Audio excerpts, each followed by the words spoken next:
In the 1950s, an obscure, unassuming photographer lived alone in Brooklyn, operating his business from a storefront.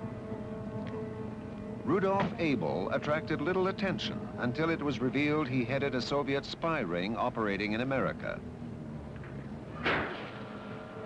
He was caught and sentenced to 30 years in prison. Do you feel that you received a fair trial?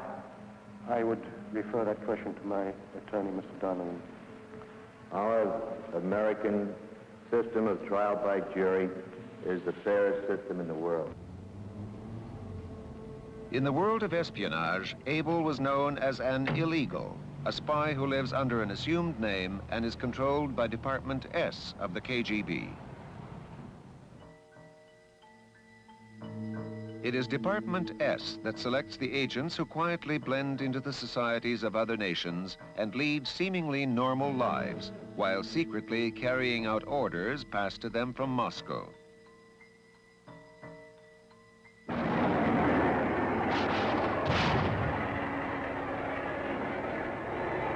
This is part of a television program about the black riots in America in 1968. It was produced by the Canadian Broadcasting Corporation. The end credits are interesting in that the sound man on the film crew, Rudy Herman, was a KGB illegal. He was Colonel Rudolf Herman, whose cover story bears many similarities to that of Colonel Abel. Both men entered the U.S. through Canada and both pursued careers in the film industry. Rudolf Herman went first to Toronto, where he lived quietly with his family in a small house on Sutherland Avenue. He was ordered to take a job with the Canadian Broadcasting Corporation. In 1969, Colonel Herman was ordered by Moscow to move from Toronto to New York and set up as a photographer while he organized his network of espionage in the United States. His appearance has been disguised and his voice electronically altered. Oh, yes. For the past 25 years, I was getting every weekend, on 2 days, a radio transmission.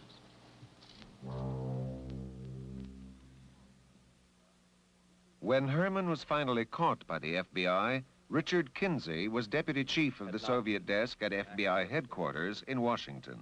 He had been sent on meetings, or had been sent to meet people in Canada, for one thing, had he not? Yes, he had.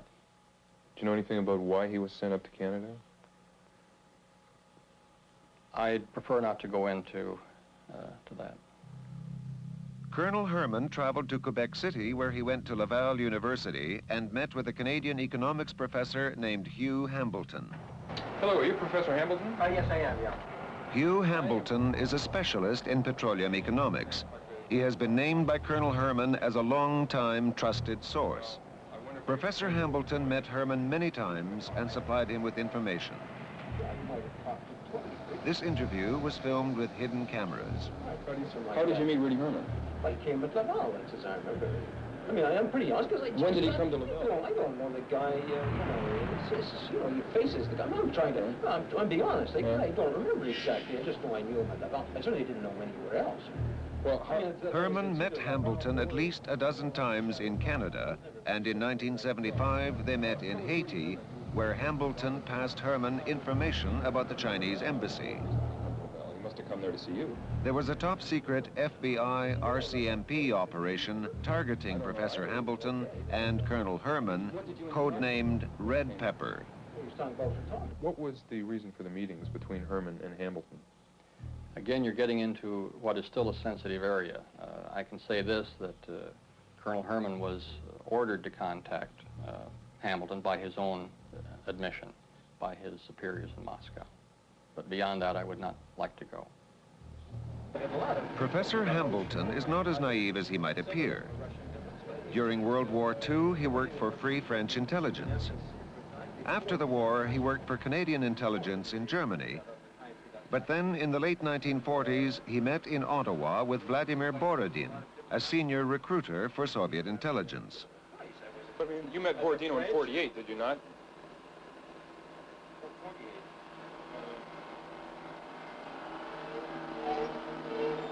Maybe it's possible. I guess so. From 1956 to 1961, Hambleton had top secret security clearance when he worked for NATO in Paris.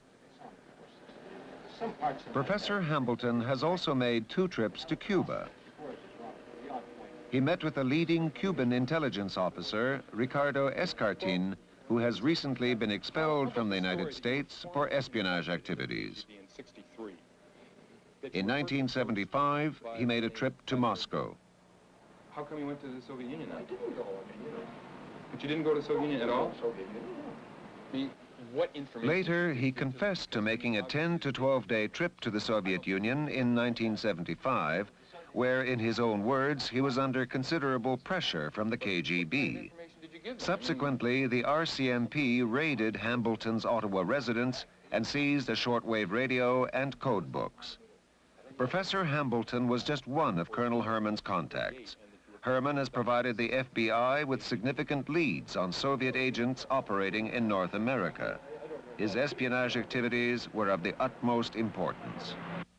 My job would be without any importance. I would definitely not spend such a long time in the United States. And besides, you know, during my years of service, I was several times promoted. Now Colonel Herman is somewhere in hiding in the United States, an illegal who came to the surface. Carlo Tuomi is another example of an illegal sent to America by Moscow. You were known as an illegal. What exactly is an illegal? Illegal is a foreign agent who enters the country with forged documents and establishes himself as a citizen of that country. Little by little acquires all the documentation, the driver's license, birth certificates, credit cards, and so on. Finds a job, gets all the credentials and all the background, future references as a bona fide citizen of that country. For instance, in this case... That's what happened to you, right? That's right. And you got all this from Moscow when you were trained as a spy at a spy school in Moscow? That's right. That's right. That was a major part of my schooling. In case of North America, Canada, and the United States, what is much more dangerous are these so-called illegals who are smuggled into these countries. That is, people who come here under a new identity, and they live as citizens of these countries, and they would start operating really in case of war between the Soviet Union and the United States, for example, or in the time of a very serious crisis when, for example, the diplomatic relations would be broken. In case of war, I would be, among other illegals, the only means by which the Soviet Union could get any military intelligence from the United States, because all their diplomatic means, all their open means would be cut off. And at the time you were with Czech intelligence, there were actually agents sent over here. Yes, that's right. Who were to just sit and wait. That's right, yeah. Very many. The Soviets use many routes to secretly place their illegals. The Soviet fishing fleets, which regularly stop at North American ports, have often provided the KGB with a secure means of landing their spies. Boris Stern was a photojournalist with the Soviet fishing fleet and recalls an incident he once witnessed. One time, we left a man in St. John's, Newfoundland. He had been kept in hiding on my boat. I thought, the other people on our boat thought, he was an illegal being dropped into Canada. You believe that this was a case of dropping a spy off in Canada? Yes.